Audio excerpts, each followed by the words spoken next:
Hey, what's up guys? So this is going to be a tutorial on Toy Story 3, the video game, about the speedrun and everything basically. So without further ado, let's just get right into it. So before we actually get into the game, there are a few things that we actually need to do before we start speedrunning.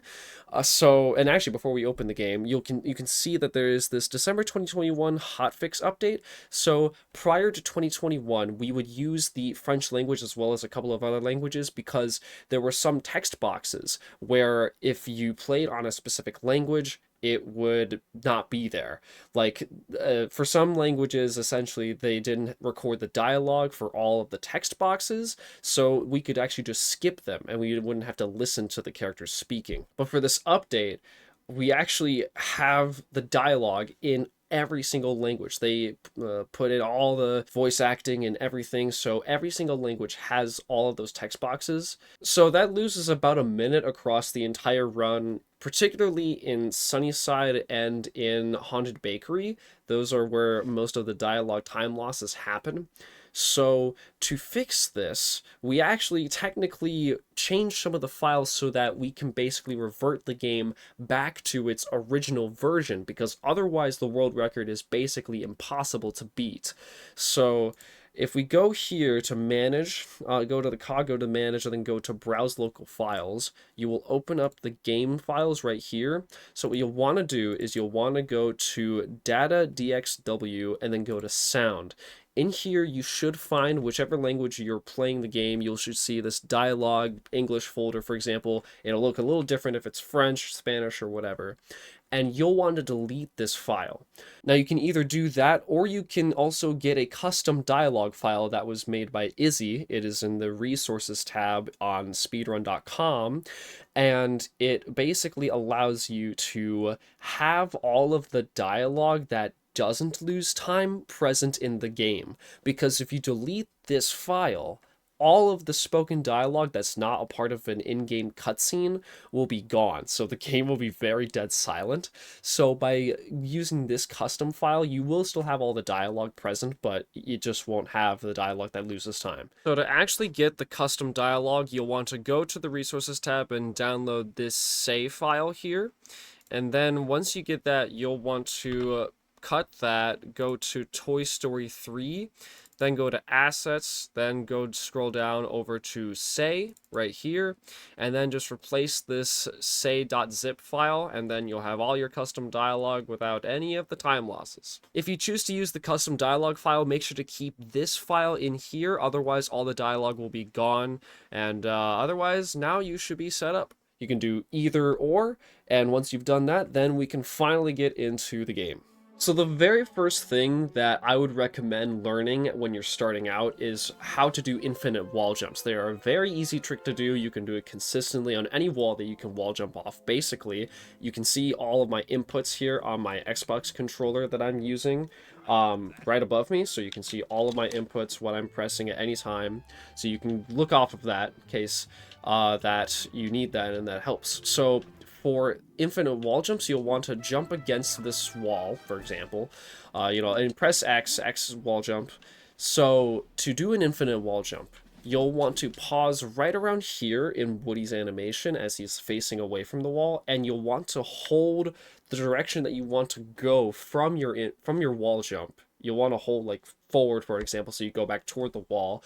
Then when you unpause, Woody should go back toward that wall, and you can basically just infinitely ascend any wall in the game that, can be wall jumped off. You have to be careful when you time it sometimes, because if you do it too early, like that, then you won't get the infinite wall jump correctly.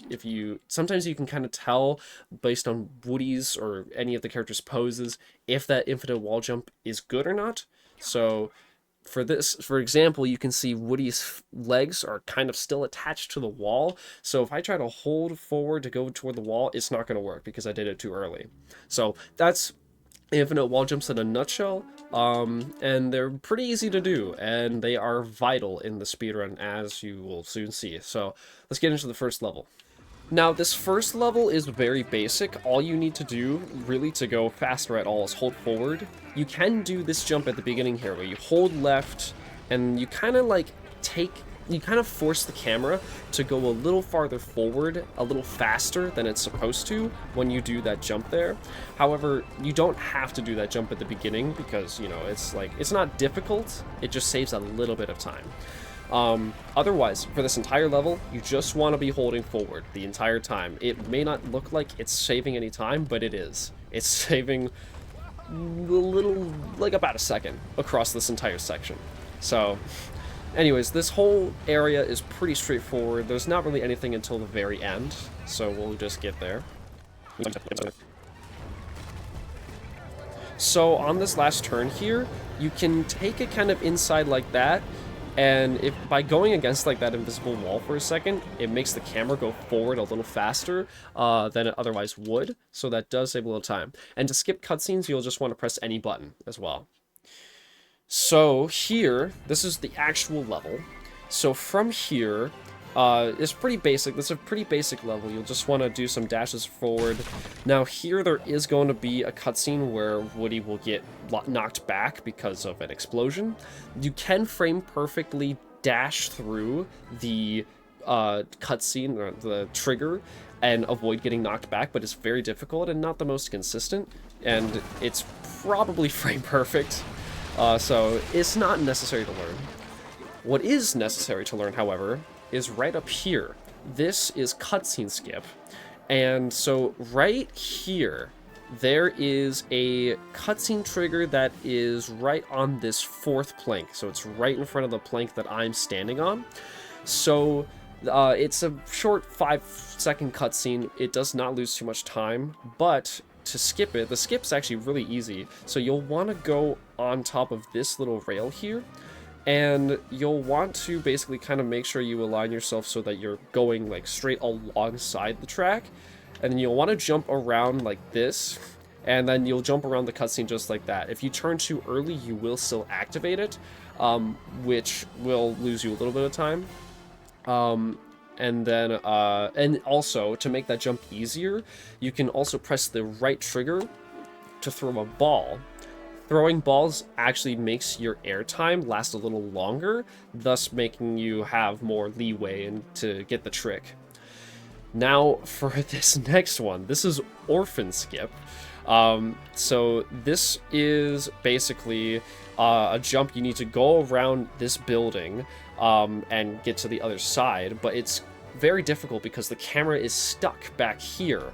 Now, there are a couple of different methods to do this, but to just make it easier, you can press the ZL button, which is the left trigger, and you can adjust your camera so that it's facing, like, you can see where you're supposed to go. And then from here, you can walk off, and when you walk off in this mode, you're actually able to jump just for a little bit. And that camera angle can sometimes help you get Orphan Skip, unlike, you know, like, ignore the fact that I missed it there. But, it is a little bit more consistent. It's definitely easier to see where you're going. And it's definitely one of the harder skips in the run. Let me try to get this. So I almost got it there. So it's you have to space your double jumps so that you're able to actually get enough air to get over there. And then toward the end of your second jump, you'll want to turn left so that you start actually going toward the wall so you can go through it like this. So it's pretty precise, but when you practice it enough, you can get it down semi-consistently. So another method that you can also do here, by using this camera angle, you can do this with or without this camera angle, you can get a jump off of the wall. You can get an infinite wall jump right there, and that can help you get around. And it's a bit easier. It loses about a second over the normal way, but that's a way to do it a lot more consistently than if you were to just go for the jump without the wall jump. And now for the rest of this, it's pretty basic. You just want to like dash through all of this, and other than the slight little bit of RNG here, it's pretty standard from here on out until the end, where you have to do the pork chop throw. So you'll see that in just a second. So yeah, for this area, you'll want to stay away from the aliens, because if you get near them, you will get locked onto them. So basically, if I try to dash forward here, it will lock my direction toward the alien. So you'll want to make sure to stay away from them. And then from here, you know, it's pretty basic. You want to try to avoid hitting that alien so that you don't lose time trying to hit Porkchop here. So here, if you go on top of this box, you can jump right here and grab the ledge. And then from there, Woody will automatically try to jump up after grabbing the ledge, and so you'll want to try to jump up again so you get on top of here. This skips a cutscene where you have to save an orphan to make a platform, this platform actually drop down. And so from here until the very end, it's pretty smooth sailing. So we can just dash along these planks. So you'll want to try to dash as fast as you can up here and avoid those aliens like how I just, you know, didn't avoid them there. And then this is the big throw here. So when you get up here fast enough and you don't have any slowdowns, you'll want to be lined up with this line right here. And by the time you reach this line in a good pace, Porkchop will be perfectly aligned on his left like he is now.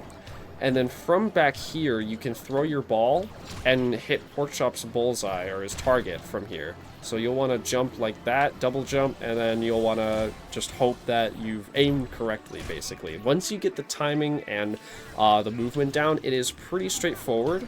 And then you can just hit him like so. And then from here... So this is an interesting thing, because Porkchop, if you hit him early enough, he will actually, from his animation here, he will snap back down to the train, and it will be like it'll be basically like a broken animation. But you'll want to listen to Porkchop here. If you have the custom dialogue file, you can listen to him here. Right after he finishes saying Porkchop, you'll want to pause and then exit the level, because this saves a couple of seconds versus just waiting for the level to basically fade out. So if you exit the level prematurely, it saves about 2 to 3 seconds, and then you're off to Andy's house. So this is a very basic level. This is probably the easiest level in the run, but it's also the first to have all 3 characters in it. And for this first section, you'll want to play as Jessie, and you will see in just a second why we choose to play as her. So we switch to her by pressing the left bumper, or in other people's case, if you're using keyboard, you can also use 1, 2, or 3 to switch between the characters. And from here, you will want to go over to this red basket here. And what I do is I jump over to this shelf and then do an infinite wall jump to get up here. You know, you can also do a different method where you can wall jump off of this wall and get a ledge grab up. The reason why I do infinite wall jump is because it's slightly faster by just a little bit. And the reason why we want Jessie is because she has a homing ability where if you press the X button, she will home in on this dart and she can just get right up just like that. And then you'll want to get back here and pick up the phone, and then you're off to the basement.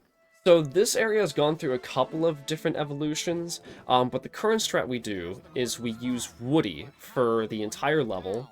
And there are a couple, of course, there are a couple different ways you can go about doing this route that I'm about to do here. So as soon as you gain control, you'll stick with Woody, and you want to go to the left. And there are 2 ways you can get up this washing machine here. You can do an infinite wall jump to get up top, or you can, if you really want to save every second, you'll want to go here and wall jump off of this little corner like wall thing. It's very hard to hit like on a fast pace because you have to approach it from like the right angle and move Woody and all that.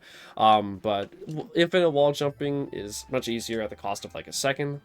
And then from here, you just want to get this soldier up to the middle table, so that's pretty standard. Then from here, you'll want to turn your camera over toward this wall and do 3 infinite wall jumps up to this little ledge here. And then you'll want to come over, well, I guess in this case, dash over, not like that, but dash over to the soldier. And do the same thing, just get him to the middle table. And then from here, you can do 2 different methods. Ultimately you want to get to that that workstation table, so you can jump off of here and get a ledge grab straight onto this platform. But spacing your double jumps can be kind of difficult. So instead of doing that, you'll also trigger this cutscene. I'll demonstrate the other method in just a second. You can also do a double jump and then wall jump off of this wall to get here and skip the ledge grab. So those are two different methods. Then you can swing up to here, and then typically you can just open this window normally, just like that, and get to the soldier. There is a very minute trick. It's called window skip. So you can, if you mash X here, you can see that Woody's kind of like spazzing out here a little bit. If you press X and then go backwards at exactly the right time, you can just straight up open the window like that. It's really cool and really bizarre. It's kind of hard to just like time your X press once, so usually I mash it and then like do that so that it just flings open. It's pretty consistent for me. Sometimes it'll open all the way, other times it'll open part of the way. So from there, that's basically the entire level. You just want to get these last two soldiers onto the table, and then we're on to Buzz's video game. Now, once the screen fades to black, you can then pause the level and then exit early, just like in Train Rescue, and that also saves a couple of seconds. So Buzz's video game is my personal favorite level, despite the fact that you start with a 2.5-minute auto-scroller. This is the only boring part of the level, I promise. At least for me. So, this is pretty simple. You just want to shoot the asteroids and make sure that you don't get hit, because if you get hit, you will lose a little bit of time. Otherwise, this is pretty straightforward, and we don't really need to cover this, so we can just go straight to the terrain portion of the level. So after the auto-scroller, this is just a basic dashing section. You just want to keep dashing over and over, and you'll want to make sure that you avoid the asteroids. All these asteroids are consistent, so the more you play this, the more you'll know exactly where they land. This is also a good place to practice your dashing timing, because trying to mash dash over and over is actually a little slower than just trying to time it correctly.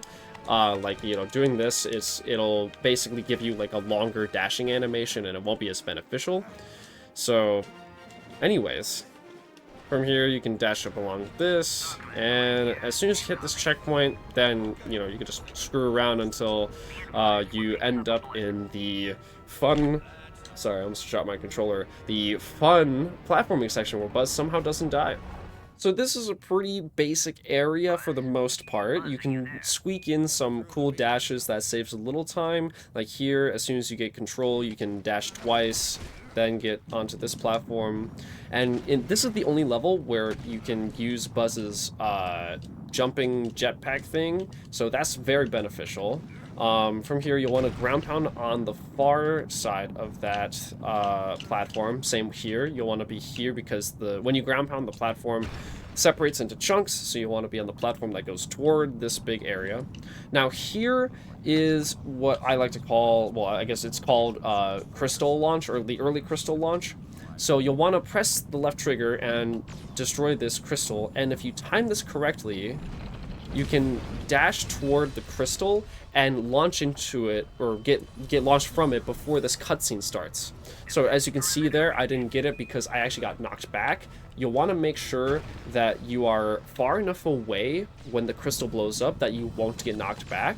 So like, this is me trying to like get up close to it. I'm gonna try to dash. It won't let me because I got you know, knocked back, and you can see I'm actually inside the geyser, but because the cutscene started before I actually got there, it didn't give me the early launch. So I will try to do an early launch to kind of demonstrate how it's done.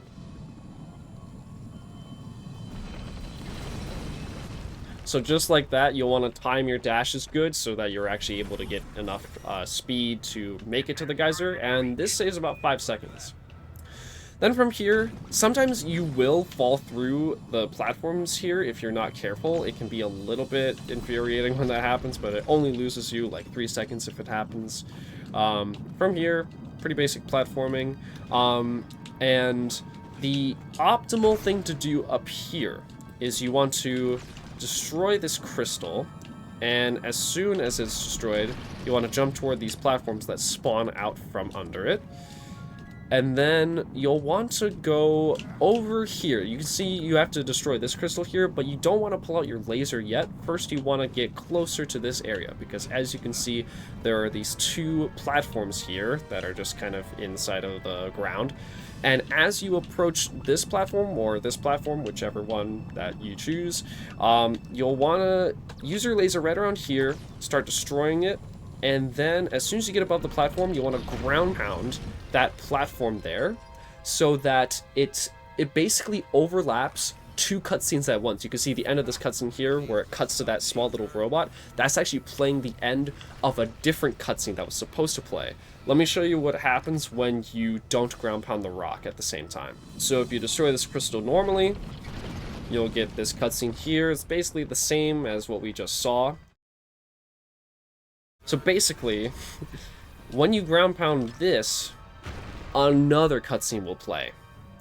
And then, so that basically, ground pounding the rock at the same time the crystal is destroyed skips this extra cutscene. It's basically like a cutscene overlap.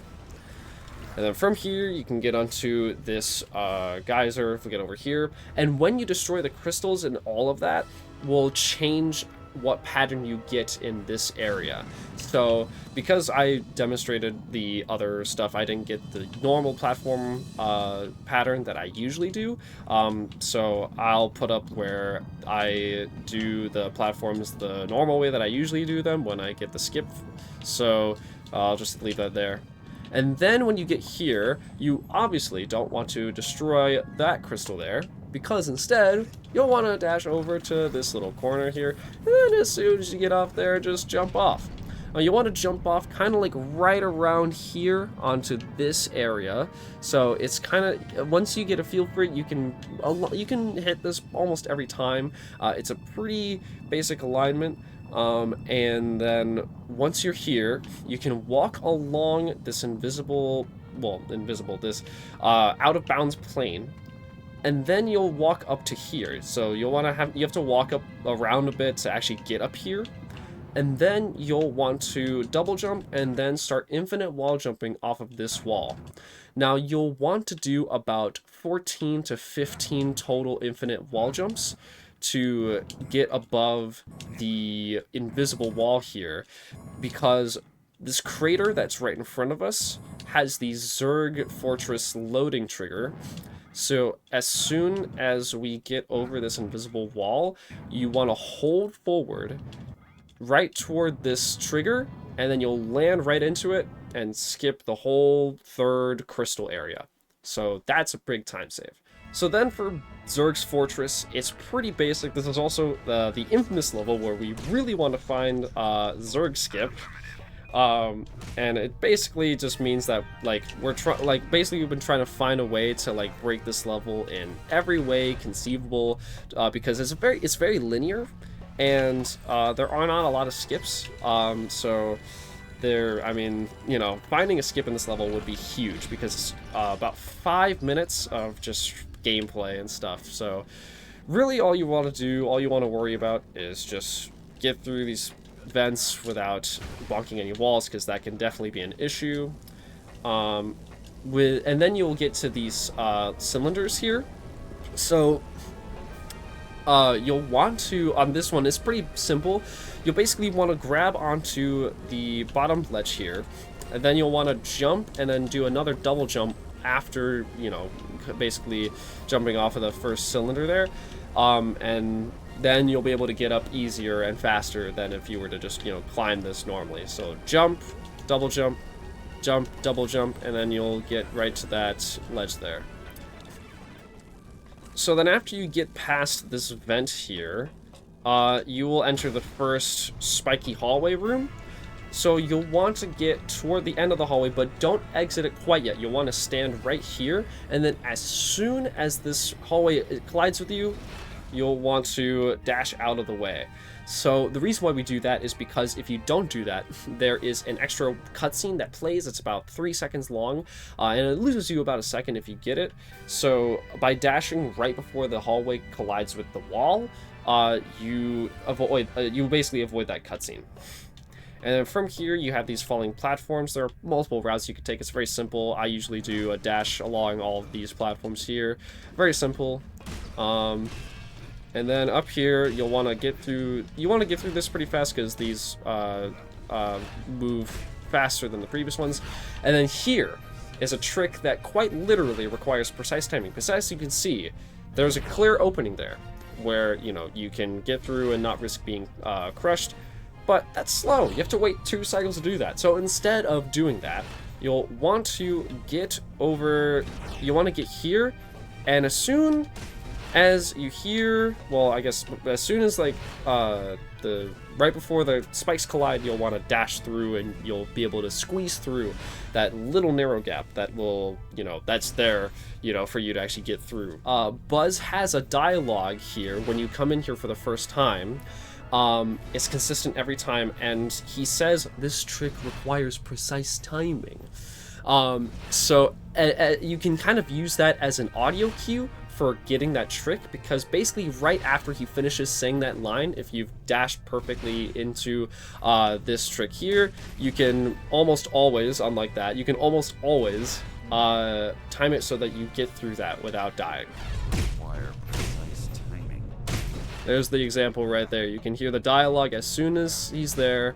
So you can use that to help time your stuff, if you have the custom dialogue file, of course. So you'll just want to destroy these crystals and ground pound down here. Ground pounding saves a little bit of time if you do it optimally. And then this vent, and for the next, 15 seconds, this is just pretty basic platforming. So ignore that. So here, it actually doesn't matter if you take damage here or get stopped for a little bit, because you have to wait for this upcoming cylinder cycle anyway. Now, this is a bit of a harder jump to do, so you can jump onto this cylinder here and do a double jump to get up faster. It's very precise. You can see I just failed it there. You'll want to be careful, because if you just jump without, if you get onto the ledge there and don't move from it and try to jump, you will usually enter an animation where you can't jump from there, meaning that you're basically set to die. So that's only happened to me a few times. It's just a cautionary thing to look out for. But basically, you can jump off of this cylinder here, get a perfect timed double jump, and you can get up onto this ledge there. Now, it's not absolutely necessary to go for this. It says save about 10 seconds over just doing it normally. Yeah, if you can get that timing down, it's not too hard to do. It's rather consistent, but it's hard when you first start learning it. Now down here, it's the same deal with this spiky hallway room. You just want to get to the end and dash right before it collides straight into Buzz. So you just want to wait here, and then... oh, boink. And you skip the cutscene. And now for this invis platform route, this is the route that I personally take. I jump over to the left here, do 2 dashes here, or sorry, let me try that again. I do 3 dashes here. And then I jump right before that platform falls, and then do 2 more dashes here on those green platforms. And then from here, this is the robot room. Now, this room is one of the more RNG elements of the run. However, so you need to destroy all 4 of the robots that spawn here, but there is a timer that the game runs by. And for right now, you don't actually need to destroy any of the robots until this music cue right here. That's when you want to destroy the robots. And the reason why you want to wait that long is because if you try to destroy the robots anytime prior to that melody cue there, the robots will continue to respawn, basically, it doesn't matter if you kill them. They will constantly respawn over and over until that music cue happens. So I usually just wait till that music cue happens for me to start, destroying them. And now we're heading to Zurg's, the Zurg boss. And so the 1 cycle Zurg fight is a pretty consistent trick, and you'll have to time your lasers very well. So as soon as we gain control of Buzz here, you will want to activate your laser and hit this, basically this crystal thing at the bottom. And then as soon as you see the explosion happen there, you'll want to activate the laser. And then activate it again, because he's low on health. And then if you timed it correctly, you want to basically time your laser so that it basically damages Zurg 3 times in what would otherwise be a 3 cycle fight. You could just damage him 3 times all in one go. So So the timing for that, once you get it down, is very consistent. You can look at like my inputs to see exactly how I did it. I usually do it a little bit faster than what I did there, but that is usually pretty consistent. You'll want to be very quick after getting that first hit because he will start sinking down. And then from there you only have like about like a few seconds to get the last few hits in. So pretty consistent once you get the hang of it. Now for Sunnyside, this is one of the parts where having the actual dialogue here would lose time, because this text box here, this in basically every version now, it would have voice, like a voice actor like actually speaking it. Lotso, I assume, I think it is Lotso. I don't know if it's another voice actor, but anyway. So without the dialogue here though, you can just skip it. So it's pretty simple. So as soon as you skip that text box, you'll want to position Buzz right here in front of Lotso, and then you'll want to switch to Woody. And now Woody will be going to this guy, and he'll be doing the bullseye race. Now there are two different main routes to use for this minigame. This is the more basic one, so you'll want to basically, oh, let me retry. So basically, the normal route is you want to jump off of here. You'll want to get all these balloons, so you can jump off that crate, get onto the table, and then you want to go over here and get these balloons. And then you'll want to go over here and get all of these over here, and then backtrack over to your starting position. And just get these balloons here, and then go around one more time and get these last 5 right here. So that's the normal route. And usually you'll get, if you do it perfectly, you'll get a 135, usually a 134, 133. That's pretty standard. The more difficult route is a bit more precise. It saves about a second. You'll want to, instead of going straight, go straight to your right here and get these balloons here, and then you'll want to go back. It's the same as like the ending of the normal route, but instead you'll want to hit these balloons and then drop down back to these balloons and then get the rest of these here. So if you do it perfectly, you can get 136s and even 137s as the ending timer. So that does save a little bit of time. Not much, but a little bit. You know, that's only for more experience, once you have more experience with the level. And also because I restarted once, the characters are actually all up here, which is not normal, so typically Buzz should be over at Lotso here. And that will be important later. In the meantime, you'll want to go straight to this, I forget what his name is. What's his name again? He's the, I don't remember, but he's a robot guy. So you want to go to this guy. He has the teeny racer challenge for us. So this is a bit more technically complicated to really get a hang of. So as basic controls, the right trigger is accelerates, and if you want to turn fast, you'll want to hold A.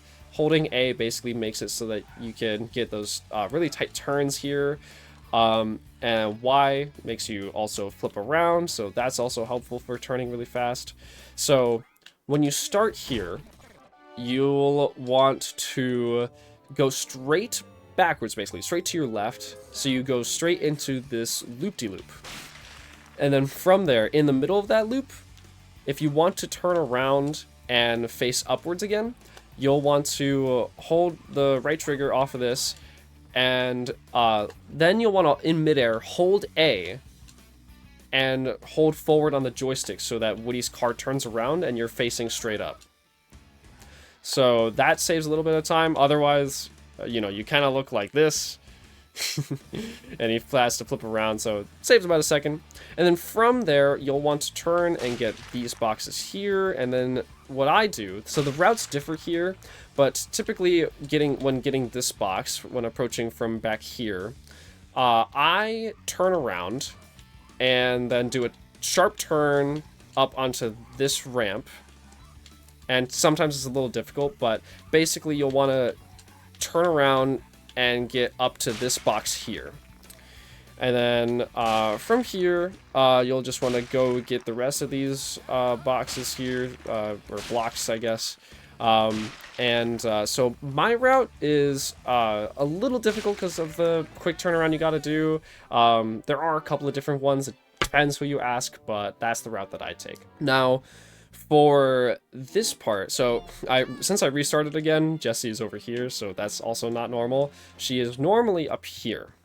However, after you finish this minigame here, you'll want to switch back to Jessie, and then go over to your right toward, I still forgot his name, I'm so sorry, I'm actually a fraud. But this guy will make you do the alley throw minigame, which is basically you just shoot a bunch of balls toward these aliens, and you want to, in this case, get a minimum you want to keep a minimum of 50 aliens from crossing the barrier at the bottom.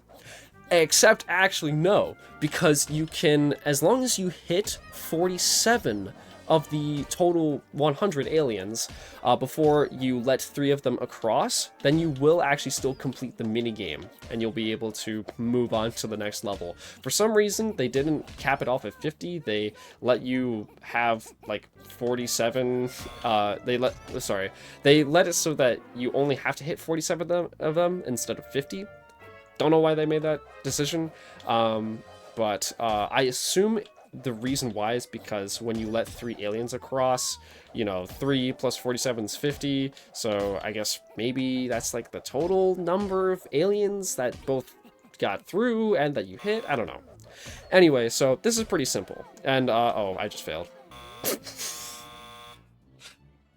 Well, it's pretty simple, so you basically just want to hit a minimum of 47 aliens, and then you're done. Then you can just let all the aliens come through. So yeah, pretty basic. And then once you've finished the level, then you can switch to Buzz and then talk to Lotso, and then that will normally end the level once you've completed that minigame. This is another level where you can exit prematurely, but you have to make sure that Lotso's question mark disappears before you actually exit, otherwise the next level won't load. And then from there, we're on to the most broken level in the game. So this is Bonnie's house. So there are many ways that this level has been broken. But for now, I will stick to the easier stuff that has been known for years. So starting out, you'll just want to get onto like these platforms. So the sooner you get onto that green chair, the sooner that these platforms afterwards will spawn. So that's also very handy. And so once you get here, you will want to go to your right and wall jump off of this wall right here. So, and of course by wall jump I mean infinite wall jump, so you'll want to infinite wall jump all the way up this wall. And once you get high enough, you will reach a later part of the level where you get up to this invisible block here that I'm standing on. And the is also going to be wacky, you know, be prepared for that. So you'll want to climb up here, and then you want to do an infinite wall jump here. You can't see it, but you want to do an infinite wall jump off of there so you can get on top of that book. And now from here, there are 2 things you can do, but what I'm going to do first is going to be the easier route. So you'll want to bounce off of, or jump off of that book and get up here. And you'll want to go over to this lunchbox over here, basically. By hitting this here, you will activate, you can see those platforms over, like, in the distance that are, well, they're not that far away, but you can actually see them. So by hitting that lunchbox down there, it spawns these platforms visually, so you can actually see them. So you can then jump off of all of these, and then go over here, and then from here, you can wall jump off of this invisible wall that is located right here. It's very easy to hit once you, like, jump over there. You should always be able to hit it once you've finished that last jump there on that domino. And then once you do 3 infinite wall jumps, sometimes you'll need a few more, sometimes a few more just to be safe, you'll hit the loading trigger for the very end of the level. So it is pretty broken, but it can be broken in even more ways, which I will show in just a second. So instead of going along those platforms like I showed earlier, instead you can go and wall jump off of this invisible wall that is located right around another invisible wall. Now let me really quick demonstrate what I mean. Right here at the beginning, there is an invisible wall. that I cannot wall jump off. If I try to wall jump off, it won't work. So this wall extends for quite a while. So what you want to do is you want to go around it over to this wall. This is another invisible wall. And from here, you can infinite wall jump up to that green table there. And then from here, you do not want this camera angle that I have right now. What you want instead is a much better camera angle, and to get that camera angle that you want, you can simply go to this corner here, and that will change it for you. It'll change it so now it's facing like toward, like kind of diagonally toward the wall now. Trust me, this is much, much better than doing it with the camera facing the other way, and you will see why very soon. So from here, you'll want to jump around onto this invisible wall, and from here there's a few more like invisible shenanigans like right there, but mostly pretty simple. So you'll want to get up top, and then once you get to the top, you'll want to swing along the helicopters, and from here it's basically the same as the other route I showed, which you know, the only difference is that the camera is a little more wonky. So you'll want to get up here, then you can do an infinite wall jump onto the book like normal. Now from here, you can do what is called invis platforms. So if you remember the platforms that I described earlier, they all are still over there, but they're all invisible. So their hitboxes are still there, just the same. But by having this specific camera angle, funnily enough, it almost makes doing invis platforms, at least for the first jump, it makes the first jump very consistent. Because this camera angle, as long as you basically jump straight from where you are, you will almost always land on this invisible platform that is right here. Now, from this point, it gets a little bit more tricky because you have to jump across all of the invisible platforms that are still there, and you have to get all the way to the invisible wall up to the invisible loading trigger. It's a lot of invisible stuff. So from here, you'll want to jump over to your right. Well, you can see I almost hit the platform there. If you do fall, you can save yourself with the helicopters. That is also a cool little thing there you can do. But from where I was, you can kind of see I almost hit a platform. I think I just went a little bit too far to like the right, I think. I'll try again. So from here, you'll want to go over to your right, and I just failed again. So then from here, you'll want to go straight to your right. Oh my god. So from here, you'll want to go to your right, but not too far right, because otherwise you will fall. So you have to make sure that you're going a bit right, but not too far, otherwise you will fall. Now from here, there are a couple of different ways you can platform along these other platforms. You can jump over here, there's another platform here, and then there should be another one over here. That's the one that Capri sometimes goes for. Now my platform route is a little bit different, and you will see what I mean in just a second.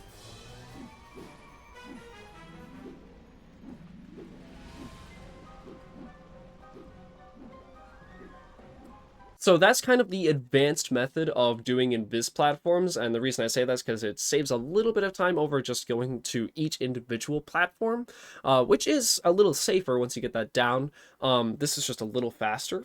And then once you get over here, you will be able to hit the invisible wall and wall jump off of it for like 3 or 4 times. Sometimes you get stuck under the plate.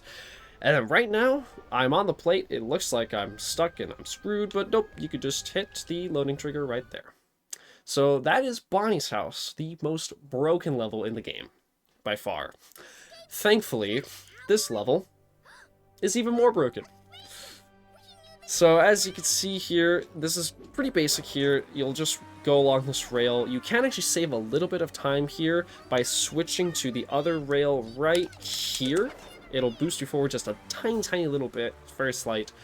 Now here you'll want to take 2 things of damage. So you want to like mash A there so that you do make sure that you take damage there. And then from here, you will want to wall jump off of this wall. Oh, my controller just died. What? Hold on a second. So what you normally want to do here is you want to wall jump either off of that rim of the doorway, or you can just straight up wall jump off of here. Doesn't matter. Well, it kind of does, because from here you can infinite wall jump onto this wall. And if you do your infinite wall jumps correctly, you can get up with just 3 wall jumps. Now, if you do it from down here, you will usually get about 4, which, you know, it only loses a little bit of time and it's more consistent. Sometimes you'll need to do 5, like I just did there. And then from here, you'll want to go up to the edge of this little railway here. Sometimes the camera's gonna go a little crazy.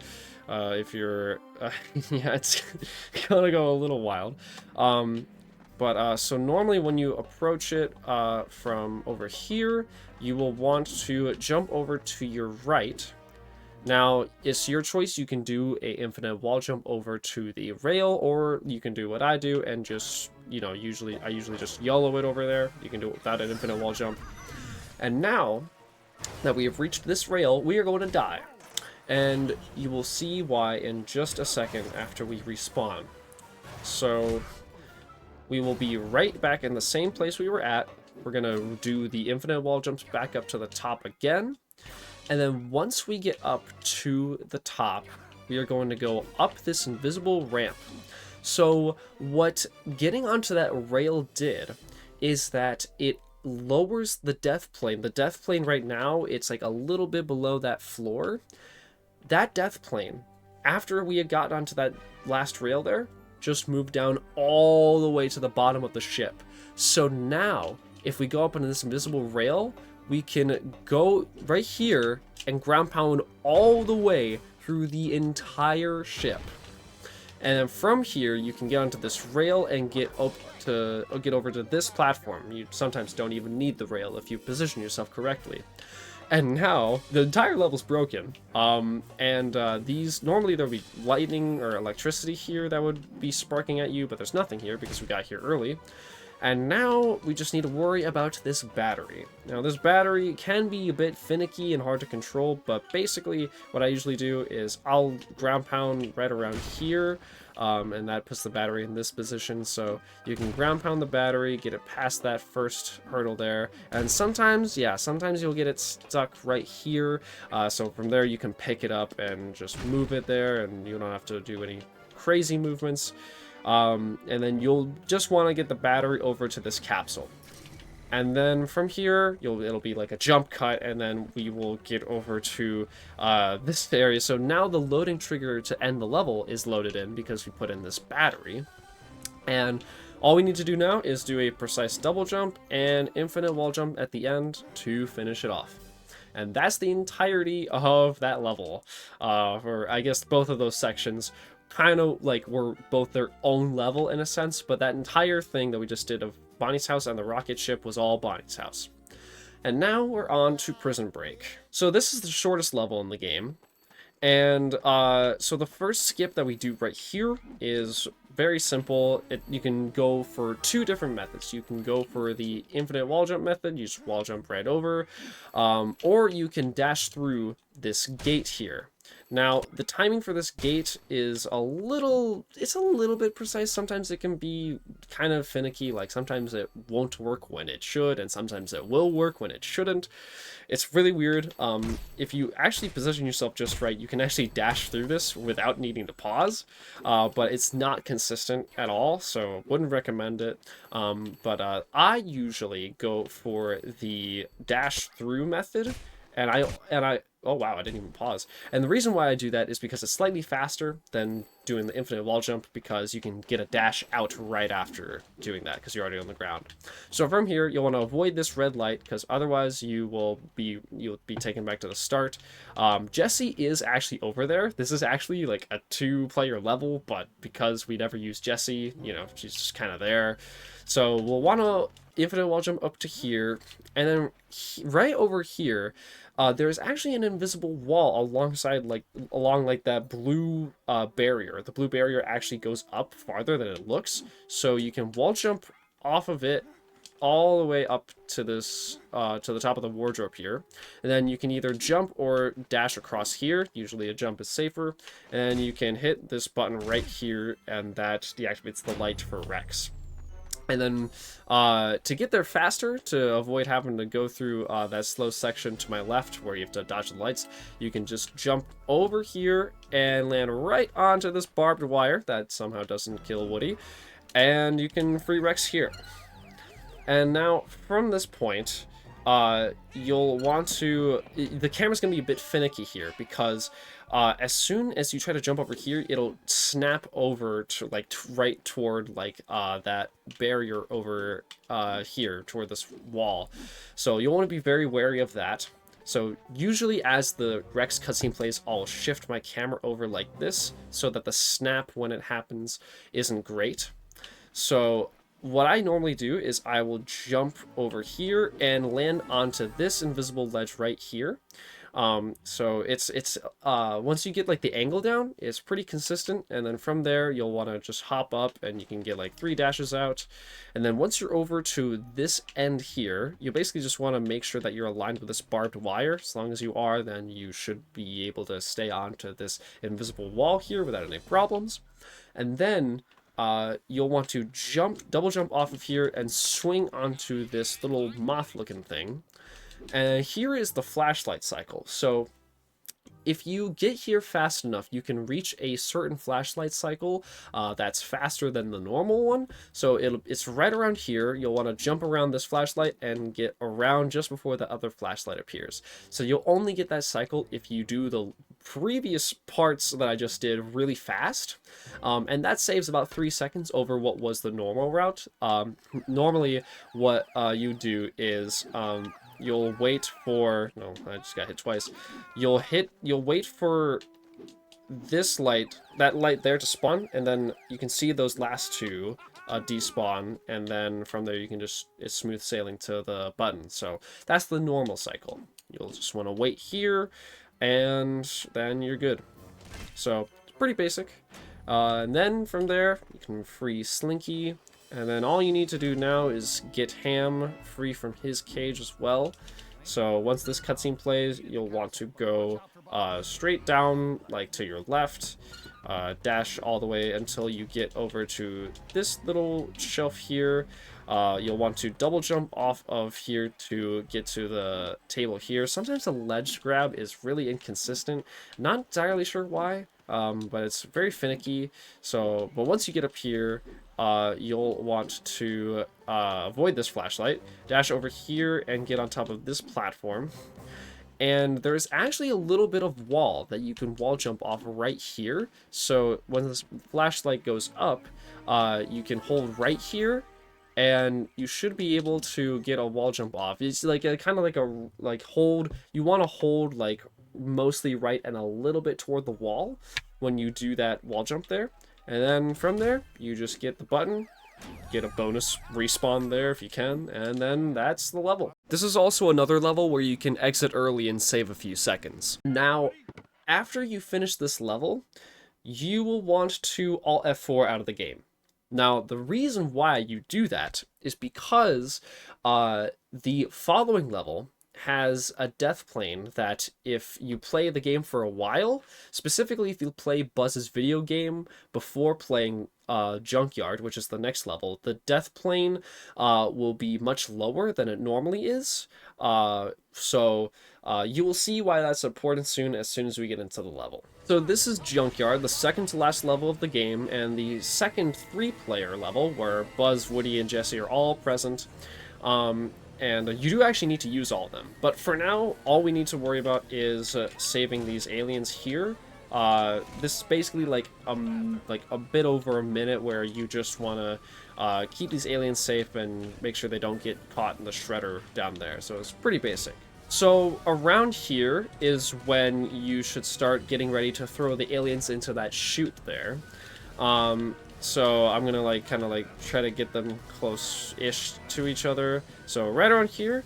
So I did a little early, but you can kind of see the timing there. You'll want to make sure that you get the aliens in there as soon as possible.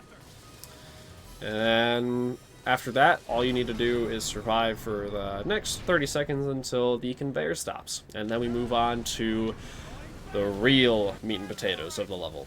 So after this conveyor has been destroyed, there are a few things you can do here, but first you want to switch to Woody. Now you'll want to dash through here, and then that triggers this cutscene at the beginning here. So there's a whole ton of like 3-player stuff you're supposed to do. You're supposed to use like Buzz at the beginning to like basically get rid of this gas here. Now, you know, if we were casuals, we would do that. But instead of, you know, trying to, you know, brute force our way through this gas or trying to deactivate it, we can wall jump over here and grab onto this ledge. We don't need an infinite wall jump or anything. You just need to wall jump right around like this area on the pipe, right? Like basically in between the down pipe and like the line that's there on like the above pipe. And then from here, you'll want to make sure you don't get too close to this electrical wire as it goes. And then you'll want to get over to these fans. Now, the jump here is a little weird. You'll kind of want to walk off of like the ledge here and double jump over to this invisible platform that's way above. So it can be a little weird because sometimes if you try to go too far, like if you try to jump toward the platform too quickly, you'll get caught by the other platform and you won't make it. And if that happens, it's no worries because you can infinite wall jump up, so it's not a huge deal. And then once you're up here, you want to do 3 dashes over to your right, and then double jump over to this area right here. This is Buzz's area, so you are clearly not supposed to be here. Now from here, I actually don't remember if you can go underneath. However, to be safe, and this is actually pretty easy to get once you get it down, you can do a double jump right here and basically clip through like the underside of the wall here. So you can easily just get over here and get to this box. Now you want to take this box and put it right here. You want to put it right like underneath like this crusher here. And you'll want to do the same for this box, except you don't actually. You want to put the box right here, like right next to the crusher. Not underneath it, but right next to it. And so once you do that, you have Woody set up here, you'll want to switch to Jesse. And now Jesse is, Jesse's section is pretty standard for the most part. Other than the fact that you also have to wall jump into Buzz's section right here. So this is Buzz's section again as a different character. And then, so you'll want to do a precise jump here, a precise double jump where you get over to this this platform here. You'll want to use her homing attack ability so that she can actually get to this platform. Now, what I'm about to show you is called cutscene overlap. So that third platform there will trigger a cutscene for Jessie, and as soon as she gets onto that platform, you'll want to wait a second, and then switch to Woody, and then put that box underneath the crusher. By timing that perfectly, the cutscene where the pipes and stuff go out and stuff, when Jessie does it, is overtaken by the Woody destroying the crusher scene. So basically it cancels the first cutscene, and then that saves about 10 seconds. So after you do that, you will want to die, which basically you just want to jump off. Now the reason why I brought up the death plane earlier about it being higher and lower after you've played the game for a while is because after you fall off of this platform, you will see that I am falling for quite a long time. And the reason why is because I played Buzz's video game before this level, and because I played the level, the death plane is lowered way, way down. Now, if you restart the game after Prison Break in the run, and you go back to Junkyard, the death plane will be way up, and the fall will only be like 2 seconds. So that saves about 20 seconds. And so after you do that, you will want to do a nice little double jump right over here, then not fall. And then once you're over here, you'll want to kind of do like a finicky dash. You have to like try to dash and hit this button at just the right angle so that you can hit it while this gas is still activated, because normally that's supposed to be deactivated, but you can still hit it with the gas in the way. And from there you can jump off, and then as Woody jumps off, you can switch to Buzz. Now, Buzz needs to get onto this platform, and for now he doesn't do a whole ton. He just has to push this button so it activates those back platforms there. And then you'll just want to, what I do normally, this can differ, the order you do this in is kind of up to you, but what I do is I put Buzz right here. So I position him right at the edge with this box. And now as Woody, I'm going to jump over to this platform here, and, you know, pretty standard. And then once I get to the end, I will put Woody right here, and then switch to Jessie. And then I will just do her platforming. You can skip this orange platform or screw there and just go straight to the wall, you know, as long as you're good at the game, unlike me. And then once you are past that, it's just one more infinite wall jump down the line. And then all you need to do is, well, this next section, this very last part is very important. You'll want to do the homing attack on this, which will open up that chute there. You can see it's opening up, and then you'll want to swing onto this latch as Woody, and as soon as you do that, switch to Buzz, throw the box as that platform is coming up, and I'm gonna try that again. So what was supposed to happen is that you're supposed to get this as Jessie, and then as soon as you swing on this as Woody, you switch to Buzz very quickly, and you throw that box so that is behind, like, behind the door as it opens. And then it falls through into the crusher, and then it basically blows it up, and then you're done. So that typically skips the cutscene there, which does save about 5 seconds at least. And so we are finally off to the final level, the most RNG-dependent level of the entire run, Haunted Bakery. So for this level, you just want to start out by destroying all the muffins, and these muffins are RNG. I hate to tell you this. It sucks. So normally what I do is, the way I shoot consistently and fast is I kind of adjust like my middle fingers so that it's right here, and I'm kind of just like mashing like the top of the trigger so that I don't have to press down too much. And so that's how I'm able to get semi-consistent shots out of my gun here, and that helps defeat the muffins faster. So all these muffin spawns are random. This big muffin that you see here does not spawn every time. It is random if he spawns. So if you get him, you will lose a little bit of time, unfortunately, because he takes more shots. But once you defeat all of these muffins across these 4 little excursions here, then you'll get this cutscene. It's very wholesome dialogue. And then after this area, we are going to go straight to our right toward this space cannon, right there. So you'll want to go straight to your right, straight to the space cannon. And then, epilepsy warning, by the way, be very cautious, because unfortunately these lights are very bright. So you'll basically want to try to shoot all of these witches here. I'm playing very badly because I'm terrible at trying to multitask, like informing the run and playing. So yeah, once you've defeated all of those witches, you have to hit each of them you have to hit all 4 of them twice. And so that's the first phase of the whole fight. And now before you start the second phase, you will want to get a maximum of 400 ammo. So you want to make sure you get 400 ammo starting here. And then you'll want to... Normally what I do to hit the witch here is I will hit that building right next to her. And then the blast will kind of like hit her as a result of the shock being so close.